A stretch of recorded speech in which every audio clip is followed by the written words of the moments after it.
Welcome to Roadmap to Residency Evidence-Based Applications. Hello everyone, I am Aviraz. Welcome to our Club 250 Matchmaker sessions. We will be running through some questions with you guys to help you on a journey to a 250. And this video is all about obstructive lung diseases. So the key points in obstructive lung diseases is that there is air trapping, okay? There is slow flow out and there is less air out of the lungs, okay? So due to the slow flow out, there is reduced force expiratory volume at 1 second, FEV1, okay? There is reduced FBC due to the less air out, and due to the reduced FEV1 and FBC, the ratio of FEV1 by FBC is decreased, which is the hallmark of obstructive lung diseases. So residual and total lung volume, they both go up in case of obstructive diseases because of the air trapping, and both fall in case of restrictive diseases because the less air fills the lung due to restriction. So the obstructive lung diseases include chronic bronchitis, emphysema, asthma, bronchiectasis. And the key differentiator is the response to bronchodilators. So in case of obstructive pulmonary function test, so we take the initial pulmonary function test and we administer bronchodilator. If there is improvement, it means that the patient has asthma. But if there is no improvement, it means that the patient has some chronic lung disease. So chronic bronchitis. In chronic bronchitis, there is presence of chronic cough, that is productive sputum, at least for 3 months over 2 consecutive years. So no other cause of cough should be present, and it is strongly associated with smoking. There is hypertrophy of mucus secreting glands in case of chronic bronchitis, and this statement is very, very important. This line, hypertrophy of mucus secreting glands, is asked in the examination. Another very common concept to be asked is the Reed index. So whenever we divide the thickness of the glands by the thickness of the walls, then if the ratio is more than 50%, then it is labeled as chronic bronchitis.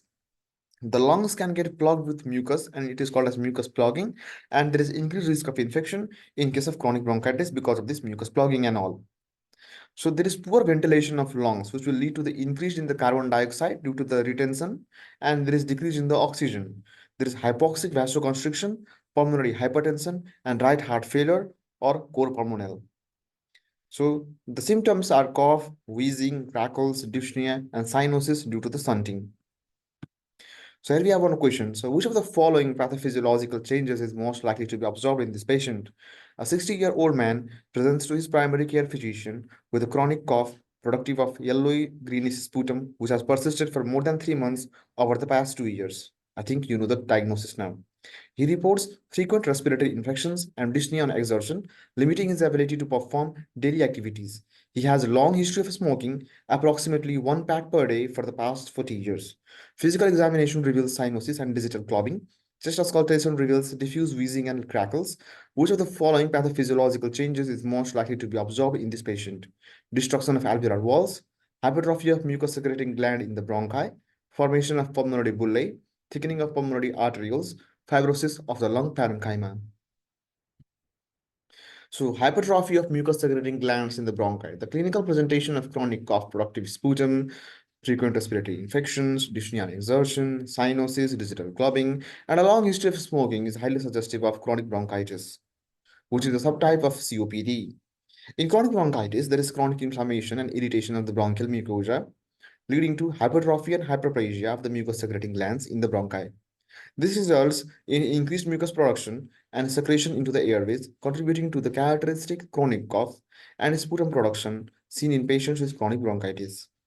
The development of cyanosis and digital clogging suggests advanced disease with chronic hypoxemia, likely due to impaired gas exchange resulting from airway inflammation and obstruction.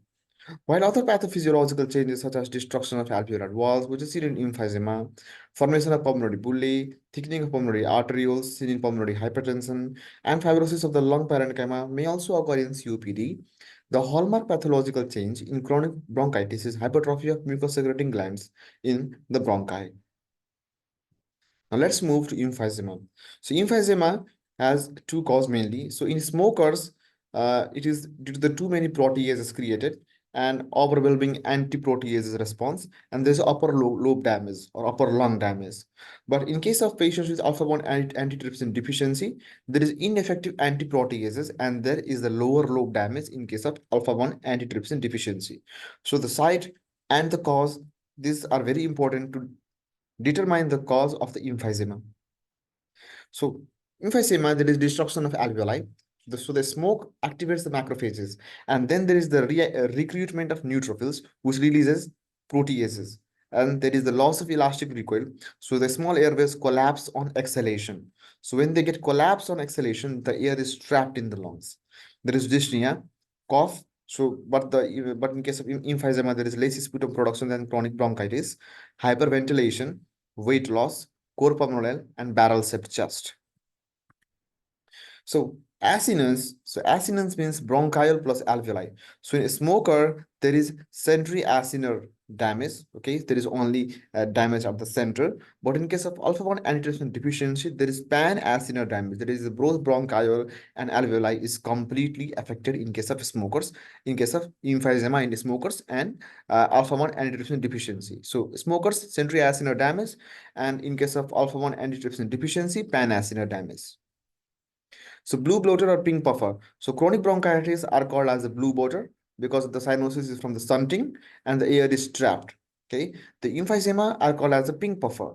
So because of the loss of alveoli, the loss of surface area for oxygen absorption, hyperventilation to compensate, and initially this maintains the oxygen level. Talking about alpha-1 antitrypsin deficiency, okay, so it is an inherited condition which is autosomal codominant. This inheritance pattern is also very, very important. Decreased or dysfunctional alpha-1 antitrypsin, the AAT balances the naturally occurring proteases, and the elastase is found in neutrophils and alveolar macrophages. So it affects the lung and the liver. So in lung, there is pan-acinar emphysema. There is imbalance between the neutrophil elastase and elastase inhibitor. That is the antitrypsin, which protects the elastin, and there is the lower lung damage. But if it is hitting the liver, there is liver cirrhosis because of the abnormal alpha-1 buildup in the liver. Only occurs in phenotypes with pathological polymerization of alpha-1 antitrypsin in endoplasmic reticulum of hepatocytes. Again, an important sentence. Some patients have severe alpha-1 antitrypsin deficiency, but no intrahepatocytic accumulation. So the classic case have typical COPD symptoms like cough, sputum, and wheezing. The patient is younger, and imaging shows emphysematous changes most prominent at the base of the lung. The patient has obstructive pattern of pulmonary function test. The question often asked about the pan-acinar involvement in if they are asking you about the alpha-1 antitrypsin deficiency cases. These patients should never smoke because it stimulates the neutrophil elastase production. So here we have again, which of the following is the most likely underlying cause of this patient's symptom? 45-year-old man presents to his physician with a history of recurrent episodes of dyspnea and wheezing, especially during exertion. He reports a family history of emphysema in several relatives who were diagnosed at a relatively young age. His symptoms have been progressively worsening over the past few years despite the treatment with bronchodilators. Physical examination reveals a barrel chest, decreased breath sounds for auscultation, and digital clubbing. His oxygen saturation is 90% on room air. The pulmonary function tests show evidence of obstructive lung disease with a decreased forced expiratory volume in 1 second, and FEV1 by FVC ratio is also decreased. Which of the following is the underlying cause of this patient's symptoms?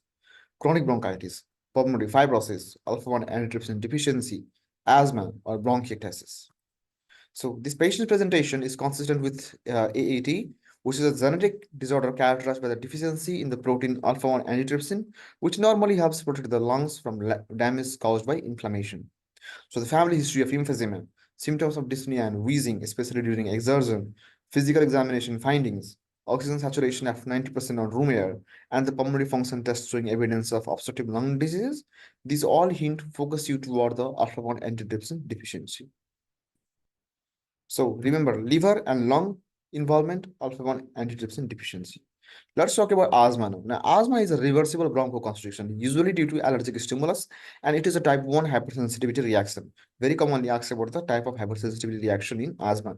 Airways are hyper-responsive, common in children, and it is associated with other allergic or atopic condition like rhinitis and eczema.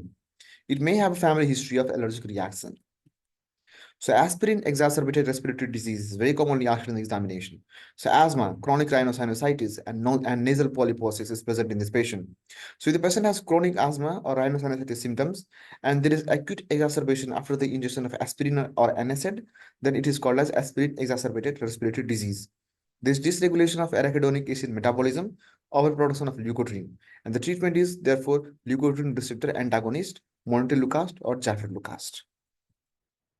So asthma symptoms are generally episodic, which is generally dyspnea, wheezing, cough, hypoxia during episodes, decrease inspiration by expiration ratio, reduced peak flow, mucus plugging, and death occurs if the patient has chronic status asthmaticus.